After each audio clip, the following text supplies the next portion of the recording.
evening, folks. This is your off the chain reaction report. Um,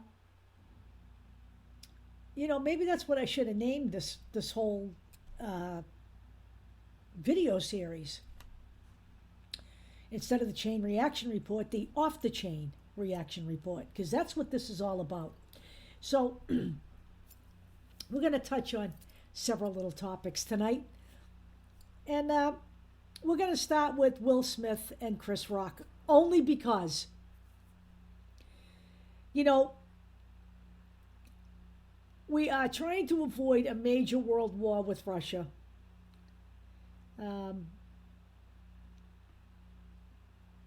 We have any number of really ugly things going on in this country.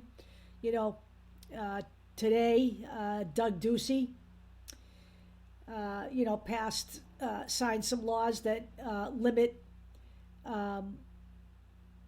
transgenders from living their personal lives. I mean, do people really realize what's going on here? When you pass these laws, like the Ron DeSantis laws, the Don't Say Gay bills, when you prevent transgender people from getting life-affirming medical treatment, you are literally filing legislation to stop people from living their personal lives, okay? We're still in the middle of a pandemic, and there is a new variant out there that's more easily caught than Omicron. It's a variant of Omicron. And everybody in America is living in the wishful thinking zone. We're in the petri dish of life now because nobody really gives a fuck anymore. Everything's being dropped. And I personally am choosing not to live in that petri dish. I don't want to be a fucking experiment, okay? And all we can talk about on social media and every fucking where else is Will Smith and Chris Rock. So let me weigh in.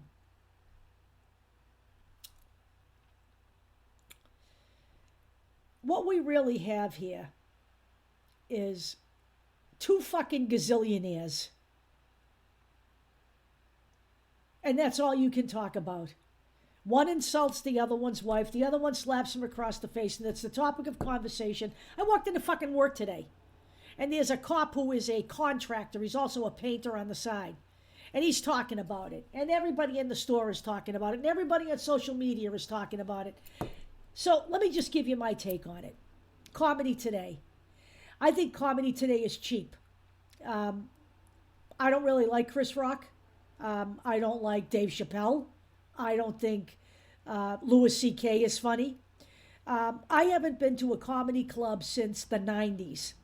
I went to the Comedy Connection in Boston with my department at my previous job, and we saw Steve Sweeney, who was a Boston-based comedian who does a great imitation of our former mayor, Kevin White. And he actually used to have his own radio show on WZLX in Boston, and I used to listen to his show in the morning. That was the last time I've paid attention to any comedian. I think Chris Rock making fun of Will Smith's wife's alopecia. I have a friend who actually has that. And our, by the way, Massachusetts Congresswoman Ayanna Pressley also has it. So I don't think that, getting your laughs by making fun of people's physical ailments or physical problems or whatever, I don't think that's funny. So I don't really like Chris Rock at all. And, maybe Will Smith shouldn't have whacked him across the head. I don't know. But it seems to me we're making much ado about nothing here because nothing's going to happen to Will Smith. Nothing's going to happen to either one of them. And, this is all just a giant joke, okay? The joke is on you. The fact that we are still talking about this many days out from the Oscars, it's Sunday? This is fucking Wednesday. People are dying in the Ukraine, okay? And we're worried about Will Smith and Chris Rock. And if everybody's so outraged about what Will Smith did, I got a suggestion for you. Stop going to his movies. Don't patronize him anymore. The power is in you to make yourself known, make yourself heard, make your unhappiness felt.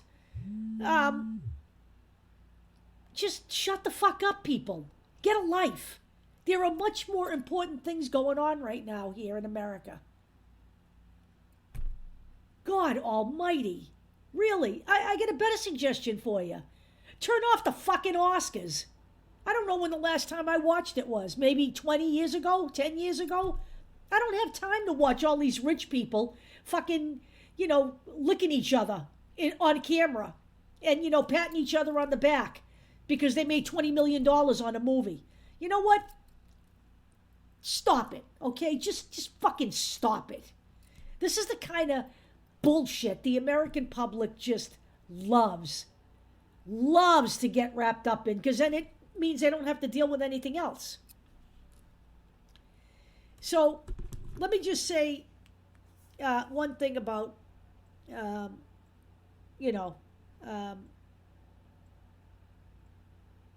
me just say one thing about Amy Schumer.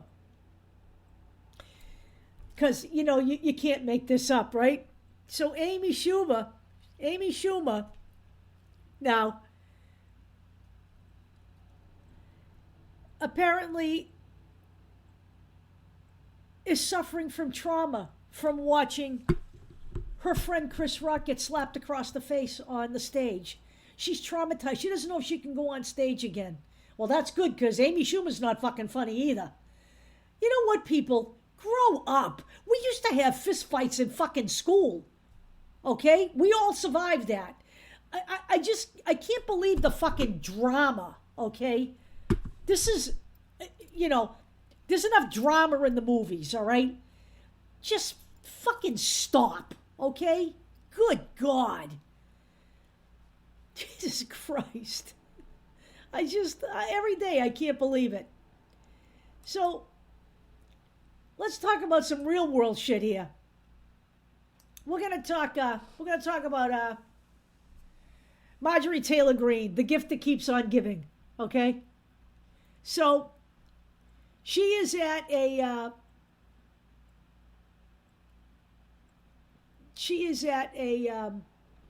Donald Trump rally, and she goes on one of her benders, the mouth that roared here. And this is, I'm going to read this quote, and you know what? Pete Buttigieg can take his electric vehicles and his bicycles, and he and his husband can stay out of our girls' bathrooms, end quote.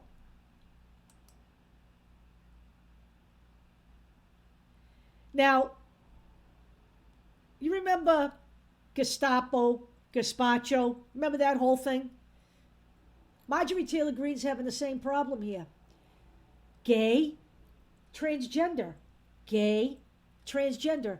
Pete Buttigieg and his husband are not transgender. Therefore, they're not going into a girl's bathroom.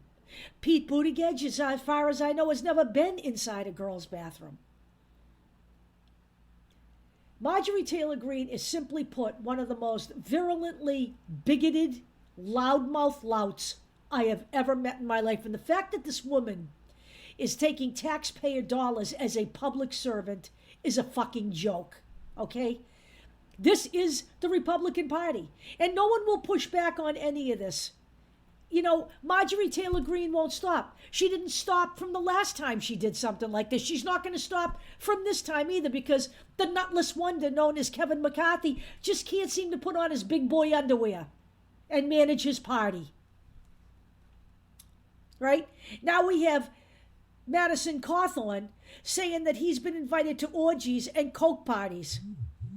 And now we have Kevin McCarthy saying he's going to have a word with Madison Cawthorn. Well, you have a word with Madison Cawthorn. He's another fucking ill-qualified scumbag. But let's get back to to Marjorie Taylor Greene, because at the same event, she wasn't done yet. She wasn't done yet. This is also what came out of Marjorie Taylor Greene's, sewer mouth, her, word hole, her lie hole. Yeah, and Leah Thomas, this is her now talking. Leah's going to remember his name is William, and he needs to go back to men's swimming because we're going to kick the biological men out of women's sports. She is as evil and rude and nasty as you can be. Don't invoke fucking God's name. The one thing the right wing does is invoke God's name to justify the most heinous actions I have ever seen in my life. To use a transgender person's dead name is painful, okay? I know people don't understand this, but guess what? I fucking do. I fucking do. Marjorie Taylor Greene's got no business being in public office. Madison Cawthorn has no business being in public office. Lauren Boebert has no purpose being in public office. And by the way, when the website is done, you'll see exactly where the right wing is going and exactly where the GOP is going. Because the one thing you people see is little snippets of it on social media as you go through your day. But no one ever gets to see the big fucking picture all in one place. But you will.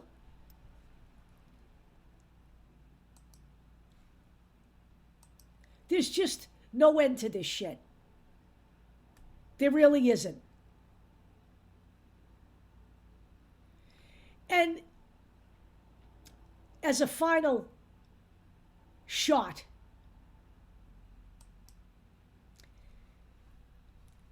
let me tell you what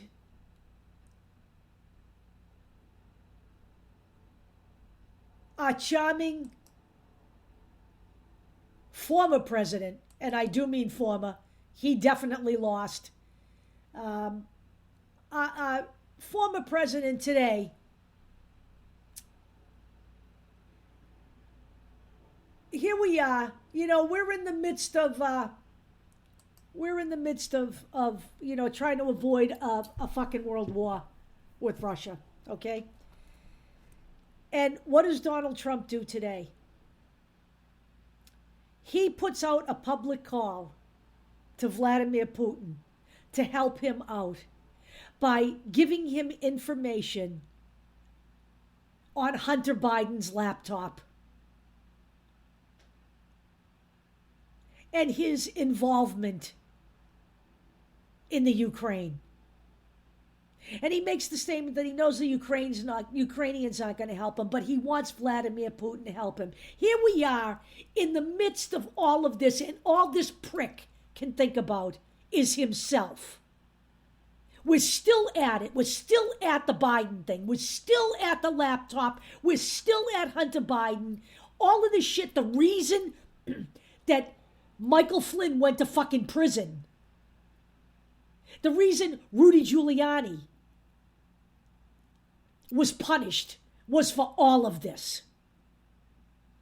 Donald Trump is the most heinous fucking individual that ever walked the planet. All he can think about is himself. That does not make for a good world leader, and it certainly doesn't make for a good president here, because he's already had his shot, and he took this country into the fucking sewer in just 4 years. Anybody who's going to sit back and allow the GOP to take control in 2022, you deserve what you get. Those of us who know better do not deserve what we get. I'm going to suggest to you that you stop following Hollywood and all the make-believe shit. Because you know what? Somewhere in the back of my mind, I'm thinking that whole thing was staged for the drama of it all. But hey, I digress, because frankly, I don't really give a shit whether it was or not. It's not even worth talking about. I actually haven't even seen the original. I haven't read anything about it. I have better things to do with my time. That's it for tonight. I really don't want to talk about anymore. I'm going back to work on the website, and I'll talk to you all later.